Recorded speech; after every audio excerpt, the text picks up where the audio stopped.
오늘 말씀의 제목은 우리를 부르신 자리가 어디 있는지를 생각하는 그런 시간을 가지려고 합니다. 저는 종종 저를 하나님께서 부르셨던 자리를 기억합니다. 몇 번에 걸쳐서 분명하게 콜링하셨던 선명한 기억들이 있습니다. 그리고 그렇게 부름을 받기까지의 과정도 있었습니다.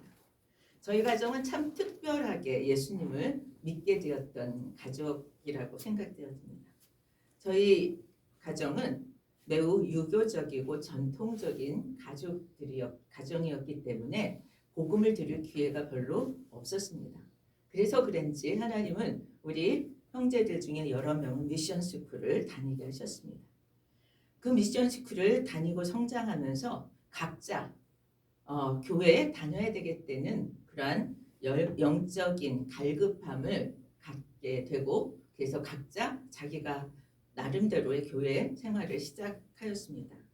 이화복 집사님은 이화복 집사님대로, 저는 저대로, 또 저희 큰오빠 목사님은 저희 오빠 목사님대로 각자 신앙생활을 시작하였습니다.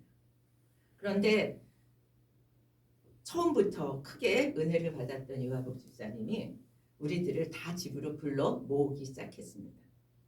본인이 집회에 가서 받은 은혜가 너무 기뻐서 그것을 가족들에게 전해주기 위해서였습니다.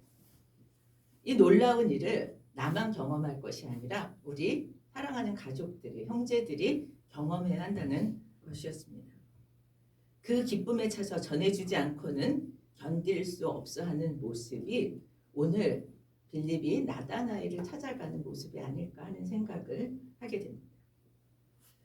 출가한 이화복 집사님 내외, 큰오빠 내외가 함께 본가에 와서 찬양하고 기도하고 받은 은혜를 전하고 은사를 이렇게 받아야 되는 거라고 앞에서 이끌어갔던 그런 기억들이 있습니다.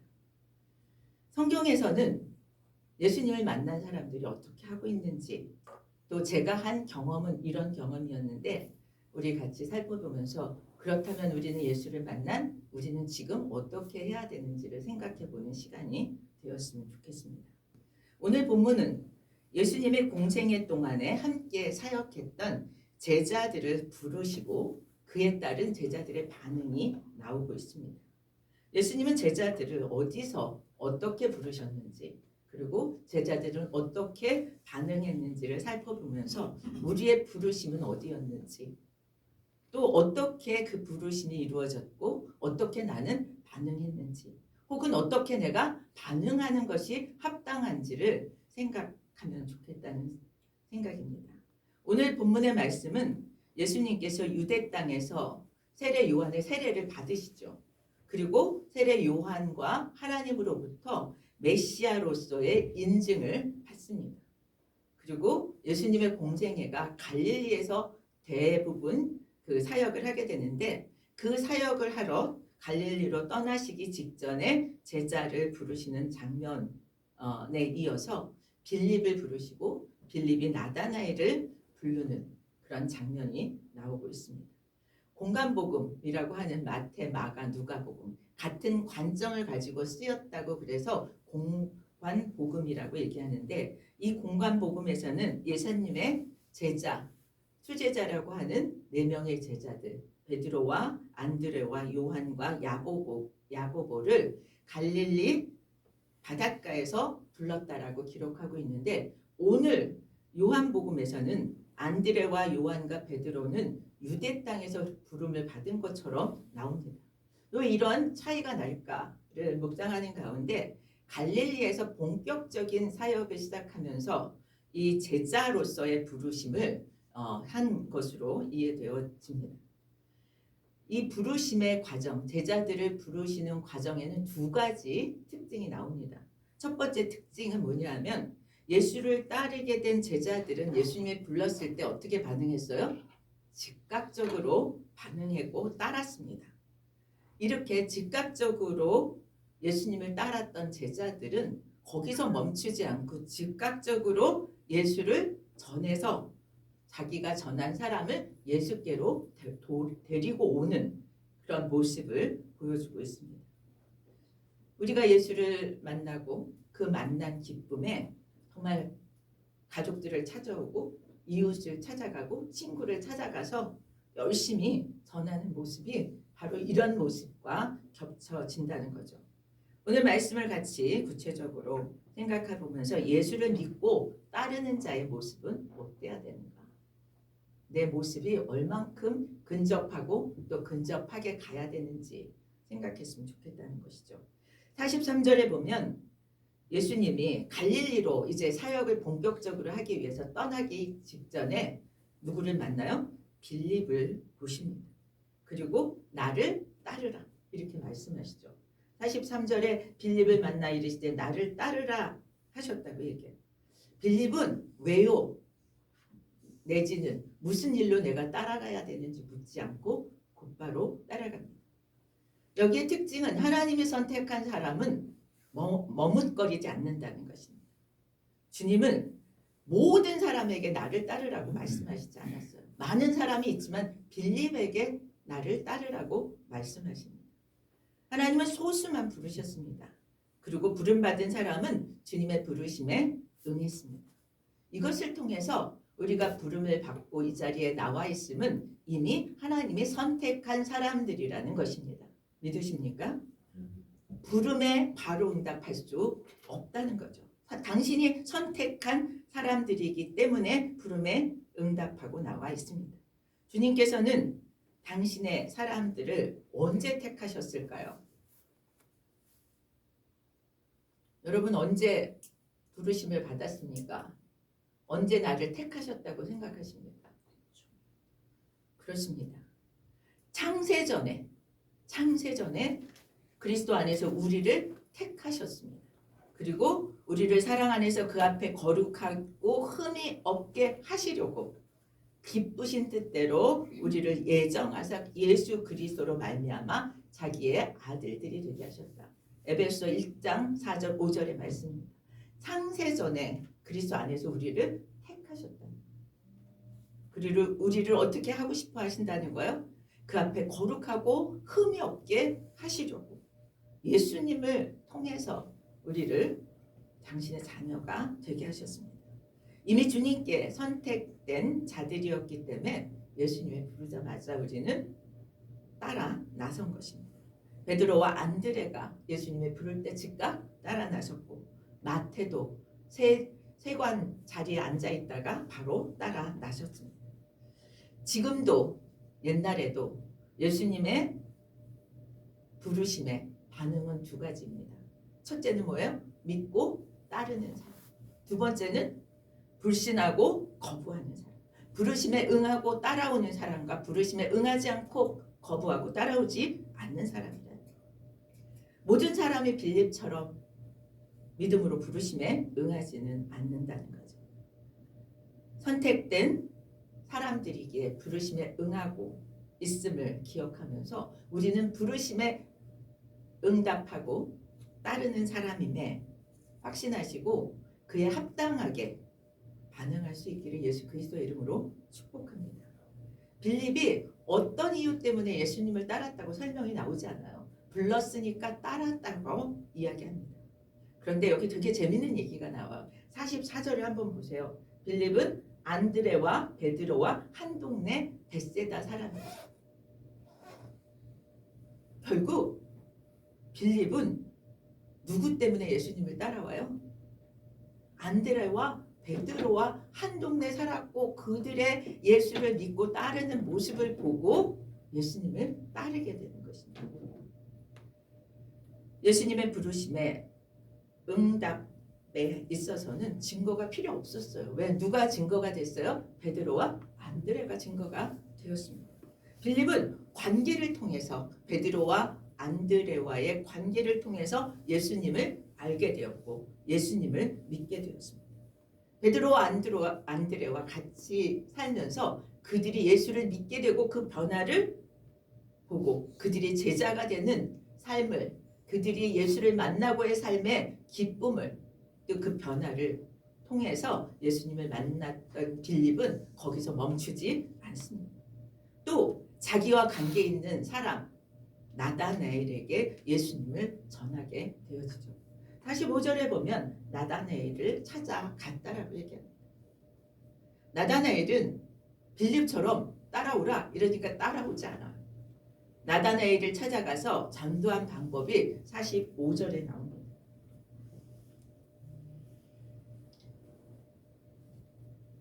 나다나엘의 반응이 무엇입니까? 나사렛에 무슨 선한 것이 날 수 있겠느냐라고 반문합니다. 이 반문은 유대인으로서 율법을 아는 사람으로서는 마땅한 반응일 수도 있습니다. 왜냐하면 나사렛이라고 하는 지역이 속해 있는 갈릴리는 유대인들에게는 이방 지역이나 다름없었던 지역이고요. 그리고 이방인들의 땅에 살고 있었던 사람들에 대해서는 멸시와 천대를 했기 때문입니다. 누구도 그리스도가 갈릴리 어느 촌에서 날이라고 생각하는 사람은 없었습니다. 나다나엘은 메시아가 나사렛이 아닌 베들레헴에서 나실 것이라고 하는 예언을 알고 있었어요.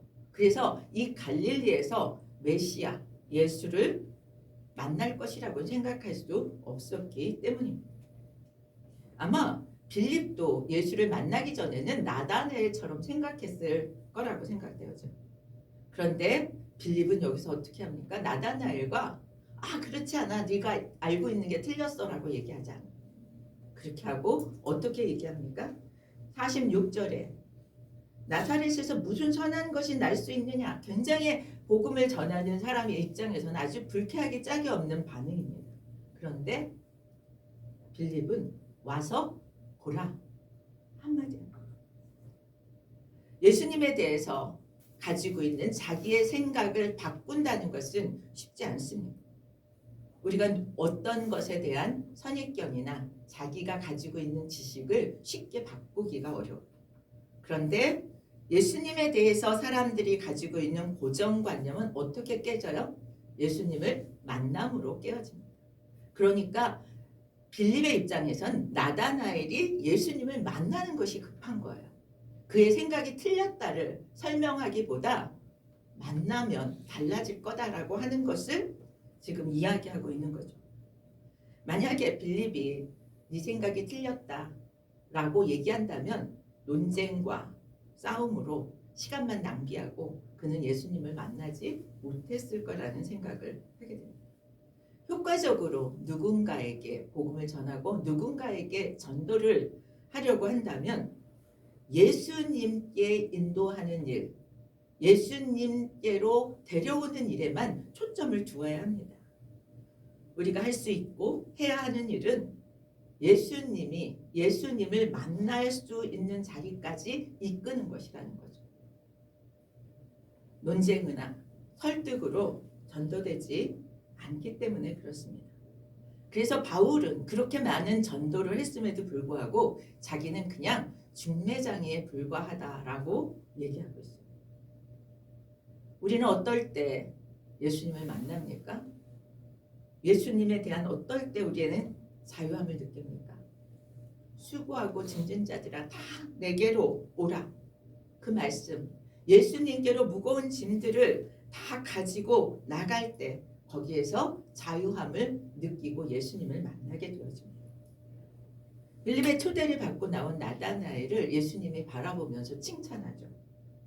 예수님은 나다나엘을 이미 알고 있었습니다.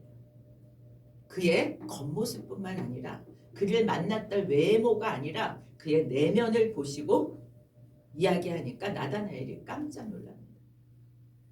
나다나엘은 원래 어떤 사람이냐면 진리를 갈망했던 사람이에요. 진리가 무엇인지 고민하고 어떻게 사는 것이 진실하게 바르게 사는 것인지를 노력하면서 성찰하는 사람이었습니다. 그래서 예수님의 그의 내면을 보고 그를 기뻐하고 있었어요. 그리고 그 자기 마음속에 있는 그 생각을 한 번에 알아보시는 예수님을 메시아로 인정하고 믿게 되어지고 고백합니다.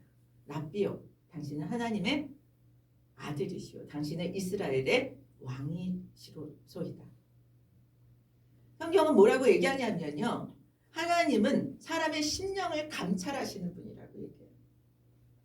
하나님은 겉모습뿐만 아니라 내면까지 숨겨놓은 깊은 나도 알지 못하는 것까지 다 아시는 분이십니다. 저는 이렇게 모든 것을 아시는 하나님이 참으로 때로는 참 어렵습니다. 그런데 여러분 좀 살아보고 영성이 조금만 있어도 다른 사람의 마음과 말의 진실 여부가 그냥 알아지기도 합니다. 우리가 이럴진데 하나님은 얼마나 더 잘 아실까 하는 생각을 해보게 됩니다. 하나님이 이렇게 예수님이 이렇게 나다나엘의 그 속마음을 알았다라는 것은 그를 어떻게 대할지도 알았다는 거예요. 그래서 예수님은 각 사람에게 맞게 대해 주시는 줄 믿습니다. 예수님은 빌립을 부르셨고 나다나엘을 부르는 방법이 각각 달랐습니다. 빌립은 그냥 와서 뭐예요? 나를 따르라 이 말씀으로 직접 부르셨지만 나다나엘은 어떻게 불렀어요? 그의 마음을 읽어줌으로 불렀습니다. 여러분 우리는 하나님의 부르심을 받은 사람들 맞죠? 우리가 만난 우리가 하나님을 부르셨던 계기는 모든 사람이 다 다릅니다. 하나님의 치유하심을 받으면서 그렇게 하나님의 부르심을 받았던 사람도 있고요. 꿈과 환상을 통해서 하나님의 부르심을 받고 왠지 교회를 가야 될 것만 같아서 오는 사람들도 있습니다. 때로는 성경을 읽다가 예수님을 만나고 예수님을 따르겠다고 결정하는 사람도 있습니다. 어떤 사람은 자연을 보면서 자연과 대화를 하는 가운데 하나님을 만났다고 하는 사람도 있습니다. 때로는 자녀 때문에 안타깝고 힘들어하다가 예수님을 만나는 사람도 있습니다. 사업의 문제일 수도 있습니다. 모든 사람은 각기 다른 모습으로 예수님을 만납니다. 우리 하나님은 각 사람 한 사람에게 다른 영성을 주셨습니다. 다른 기회를 주시고 다른 영성을 주셨습니다. 여러분 전쟁 중에 제일 무서운 전쟁이 뭔지 아세요? 어휴 차원이 높아요. 영적 전쟁 그 수준이 아니라요. 여러분 신앙이 같은데 같은 예수를 믿는데 신앙의 색깔이 달라서 싸우는 전쟁이 진짜 무서운 전쟁이에요. 그럴 수 있다는 거 믿으십니까? 색깔이 조금씩 다른데 내 색깔만 옳다고 주장하면요. 그 전쟁은 참으로 끝이 없는 전쟁이 되었습니다. PPT 한 장만 넘겨주실래요? 여러분들에게 소개하고 싶은 책이 있습니다. 영성에도 색깔이 있다.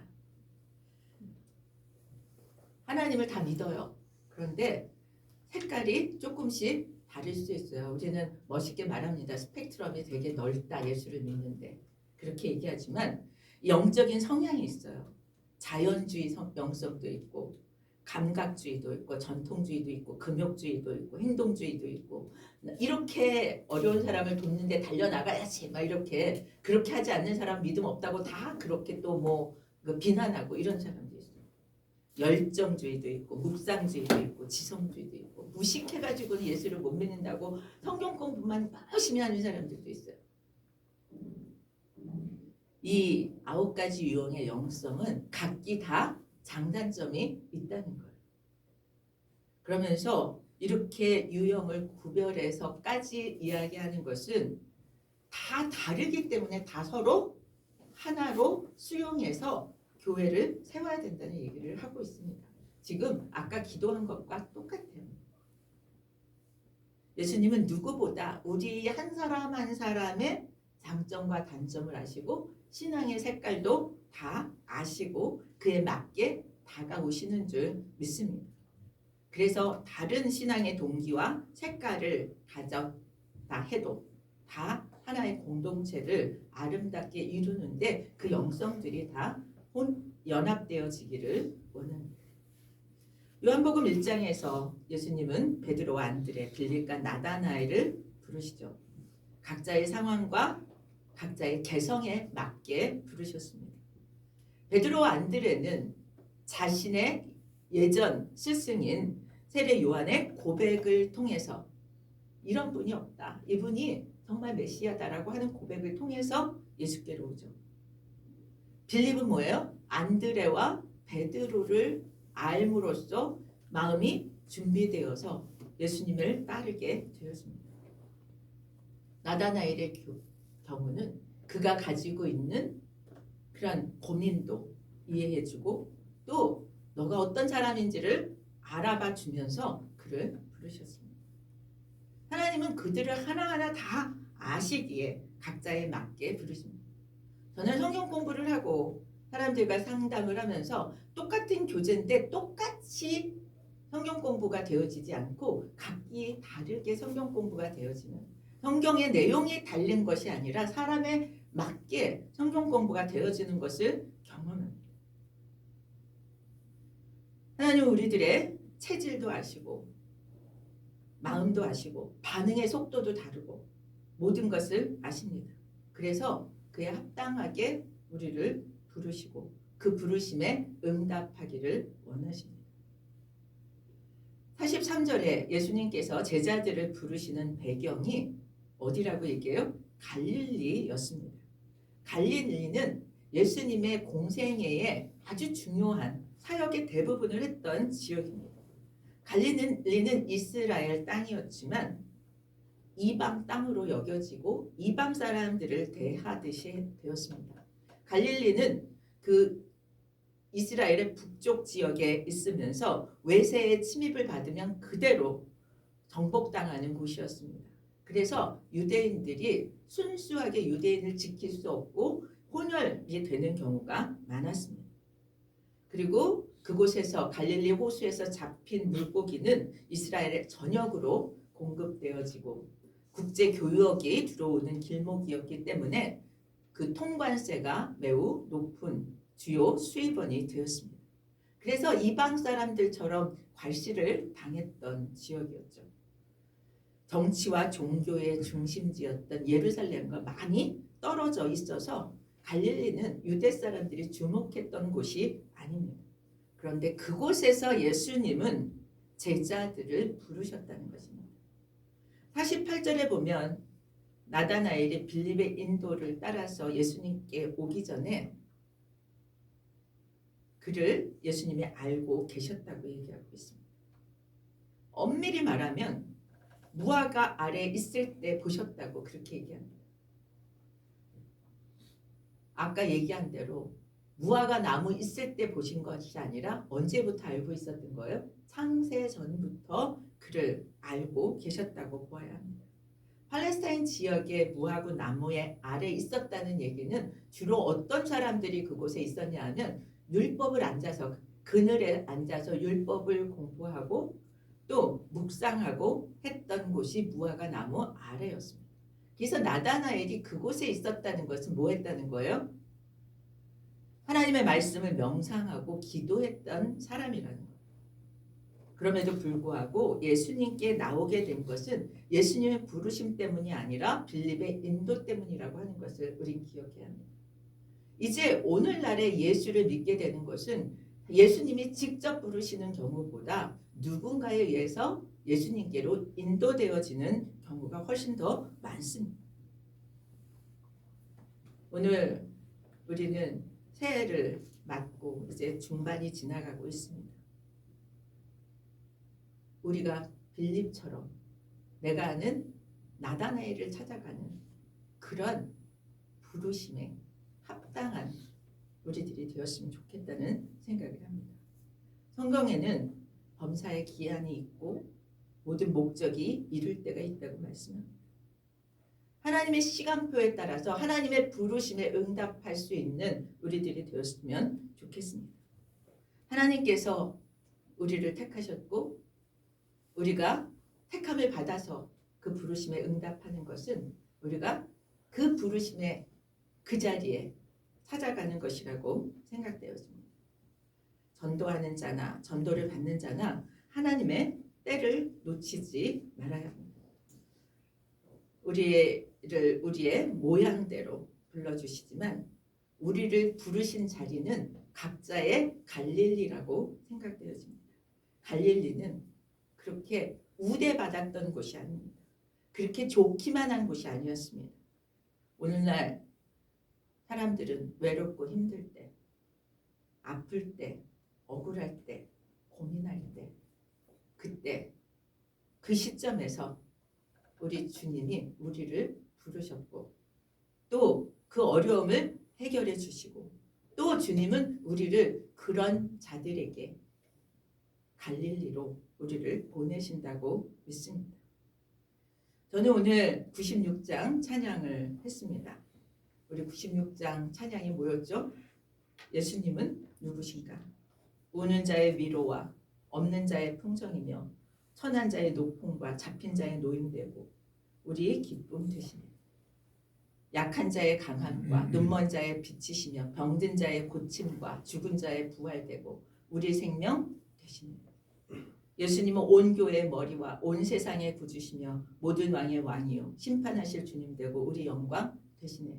이 96장의 찬양은 그냥 어린이 찬양 우리 이렇게 생각하거나 예수님 찬양 이렇게 생각하면서 부릅니다. 근데 이 찬양을 만든 사람의 이야기를 우리는 알게 되면 이 가사의 의미가 굉장히 다르게 다가옵니다.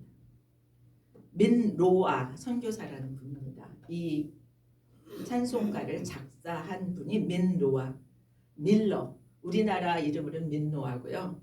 그 본명은 밀러 선교사, 미국의 북장로회의 파송을 받아서 한국에 왔던 선교사입니다.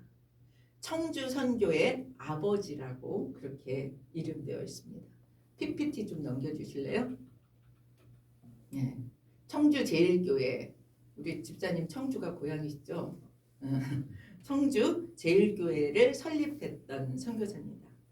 이 선교사는 복음을 전하려고 부르심을 받고 조선 땅에 왔습니다. 결혼하고 6년 동안 아이가 없다가 6년 후에 아이를 낳았습니다. 8개월 만에 아들을 이 조선 땅에서 잃었습니다. 둘째 아들도 태어나자마자 또 떠나보내야 했다고 합니다. 두 아들을 잃은 지 1년 뒤에 부인도 38세의 나이로 천국에 갔습니다. 낯설고 척박한 그 땅에서 그는 함께 기도했던 아내를 잃었습니다. 예수님이 누구라고 조선까지 와서 이 고생을 하는가? 차라리 외국으로 돌아가지. 조선 사람들이 그렇게 자기에게 말하곤 했다고 합니다. 그래서 이 민노아 선교사는 그 이야기에 대한 답으로 만든 것이 이 96장의 찬양이었다고 합니다. 예수님이 누구신가? 예수님이 누구길래 이 조선 땅에 와서 그렇게 사느냐고 하는 질문에 그분은 우는 자의 위로가 되시고 없는 자의 풍성이 되시고 선한 자의 높음과 잡힌 자의 노임되고 우리의 기쁨이 되시는 분이라고 고백합니다. 그는 예수 그리스도를 기쁨과 생명과 평화와 영광으로 그렇게 표현하고 있습니다. 이 민노아 선교사는 찬송가 204장 주의 말씀 듣고서 여러분 아시죠? 예. 준행하는 자는 반석 위에 터닫고 집을 지은 것 같다. 이런 가사를 썼습니다. 비가 오고 물나며 바람 부딪혀도 반석 위에 세운 집은 무너지지 않는다고 고백하고 있습니다. 이분이 또 작사한 것은 공중 사는 새를 보라. 우리 어떤 때 부르죠? 추수감사절에 부르는 찬양입니다. 갈릴리 같은 상황 속에서 민노아 선교사님 부르고 또 그런 조선 땅으로 그가 보내지고 그는 청주 제일교회뿐만 아니라 그 다음 한번 넘겨주실래요? 청주 신대교회라는 곳을 지었습니다. 하나 더 넘겨주실래요? 그리고 이곳은 청도 탑동 양관이라고 그러는데 여기 민노아 선교사의 기념관이 되었습니다. 그리고 한 장 더 넘겨주실래요? 이 찬성시 찬송시를 만든 이 찬송가를 만든 분이 이 민노아 선교사님이셨습니다. 갈릴리 같은 상황 속에서 이렇게 민노아 선교사를 불러주시고 또 그런 곳으로 보내셨습니다. 그 길이 그리스도인들의 부르심의 자리라고 얘기합니다. 우리가 어렵고 힘든 자리에서 주님을 만납니다. 그리고 우리는 또 그런 자들을 향해서 보내심을 받은 자들이라고 오늘 우리에게 말씀하십니다. 저 오늘 우리가 좀 생각하는 시간을 가졌으면 좋겠습니다. 나를 불러주셨던 자리가 어디인가? 그리고 나를 보내실 자리가 어디인가? 우리의 부르심의 자리. 그래서 우리의 인생이 정말 값지고 복된 인생이 되어지기를 예수 그리스도 이름으로 축원드립니다. 우리 다 함께 찬송가 213장 부르겠습니다.